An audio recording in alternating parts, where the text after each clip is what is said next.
আপনার ওপর কেউ রাগ করছে, ঝগড়া করছে আপনার সাথে? না, আপনি কোনো কথা বাড়াবেন না, আর একদম চুপচাপ থাকুন। এর ফলে সেই ব্যক্তি আরো রেগে যাবে ঠিকই, কিন্তু কিছুক্ষণ পর সে নিজেই খুব লজ্জা পাবে। 2. আপনাকে কেউ কিছু প্রশ্ন করছে, অথচ আপনি কিছুই বুঝতে পারলেন না তার প্রশ্নের উদ্দেশ্য। তাহলে আপনি একটা কাজ করুন, আপনি কোনো কথা না বলে তার চোখের দিকে যতক্ষণ পর্যন্ত তার কোনো প্রতিক্রিয়া দেখা না যায় ততক্ষণ পর্যন্ত তাকিয়ে থাকুন।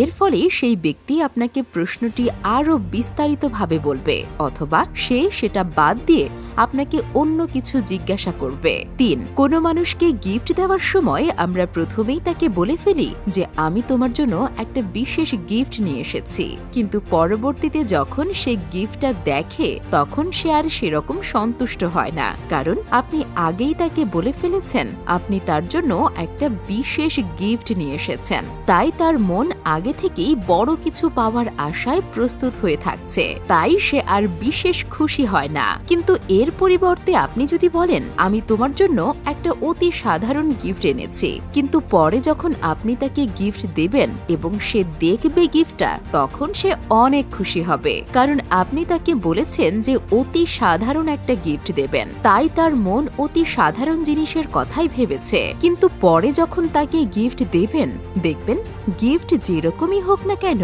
সে অনেক খুশি হয়েছে। 4. কেউ আপনার কাছে সাহায্য চাইলে তাকে যথাসাধ্য সাহায্য করুন। এর ফলে সেই ব্যক্তি আপনার উপর ভরসা বাড়বে এবং পরবর্তীতে আপনাকেও সে সাহায্য করার রাস্তা খুঁজবে, যার ফলে আখেরে লাভ কিন্তু আপনারই। ফলে স্থান কাল পাত্র বুঝে সাহায্য করুন।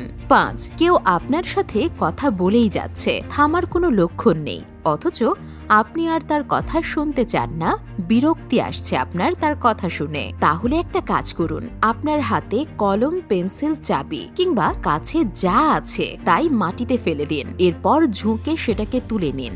দেখবেন কিছুক্ষণের জন্য সেই ব্যক্তি থেমে যাবে, অর্থাৎ তার একঘেয়েমি কথাতে একটা ফুল স্টপ এসেছে। এরপর সে আর আগের মতো কথা বলার পরিস্থিতিতে থাকবে না, তার কথা অনেকটা ছোট হয়ে যাবে।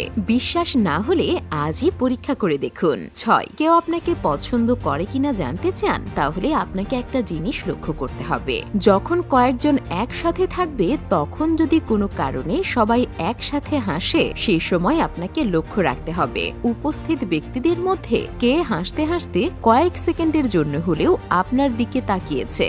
যেই ব্যক্তি আপনাকে দেখেছে সে আসলে আপনাকে অনেকটাই পছন্দ করে। এভাবে আপনি কে কাকে পছন্দ করে সেটাও যাচাই করতে পারবেন। এক্ষেত্রে হাসার সময় সেই মানুষ দুটি একে অপরের দিকে দেখবে। 7. দিনের কিছুটা সময় যোগব্যায়াম চর্চায় নিজেকে নিয়োজিত রাখুন, এতে আপনি মানসিকভাবে সুস্থ থাকবেন।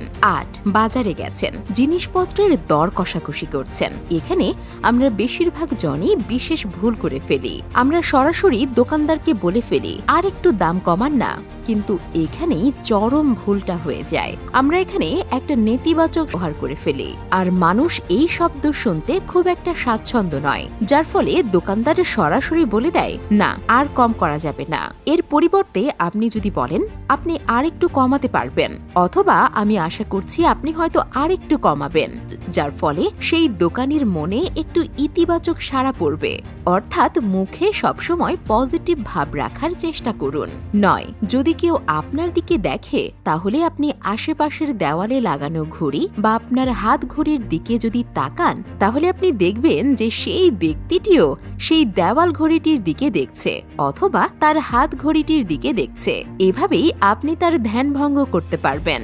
10. এরকম অনেক মানুষ আছেন যারা আপনার ড্রেস বা জুতো বা ঘড়ি দেখেই সেগুলোর সম্পর্কে জানতে চান, কিন্তু আপনি সেগুলোর ব্যাপারে বিশেষ মত প্রকাশ করতে চান না। এক্ষেত্রে আপনি ডাইভার্স সাইকোলজি ট্রিক্স ব্যবহার করতে পারেন। আপনাকে এরকম কেউ প্রশ্ন করলে আপনি উল্টো তাকে বলুন, বাহ তোমার ঘড়িটাও তো দারুণ, অথবা এই ড্রেসে তোমাকে দারুণ লাগছে, বাহ তোমাকে আজ অনেক কিউট লাগছে, ইত্যাদি ইত্যাদি। এর ফলে দেখবেন সেই ব্যক্তিটি নিজের প্রশংসা শুনে আপনাকে প্রশ্ন জিজ্ঞাসা করা বা প্রশ্নগুলো নিমেষেই ভুলে যাবে। 11. কেউ কথা বলার সময় সত্যি বলছে নাকি মিথ্যে বলছে সেটা যাচাই করার জন্য আপনাকে সেই বক্তার হাতের দিকে নজর দিতে হবে। যদি দেখেন যে কথা বলার সময় সে তার হাত অনেক নাড়াচ্ছে, তাহলে আপনাকে বুঝতে হবে সে যা বলছে তা সত্যি বা অনেকটাই সত্যি। কিন্তু যদি দেখেন সে হাত নাড়াচ্ছে না, তাহলে আপনাকে ধরে নিতে হবে যে সে যা বলছে তা মিথ্যে হওয়ার সম্ভাবনা বেশি। 12, অনেক সময় দেখা যায় কোনো মিটিং বা কয়েকজন বন্ধু মিলে যখন গল্প করছেন তখন আপনার দিকে বক্তা কিছুতেই দেখছে না, অথচ আপনি চান বক্তা আপনার দিকে দেখুক। এর জন্য আপনি যে সাইকোলজি ট্রিক্স অনুসরণ করবেন সেটা অনেকটা এরকম। আপনি বক্তার কথার সঙ্গে তাল মিলিয়ে মাথা নাড়ান, দেখবেন কিছুক্ষণ পর বক্তা আপনার দিকেই তাকাবে, কারণ বক্তা ভাববে আপনি তার কথা পুরো গুরুত্ব সহকারে শুনছেন।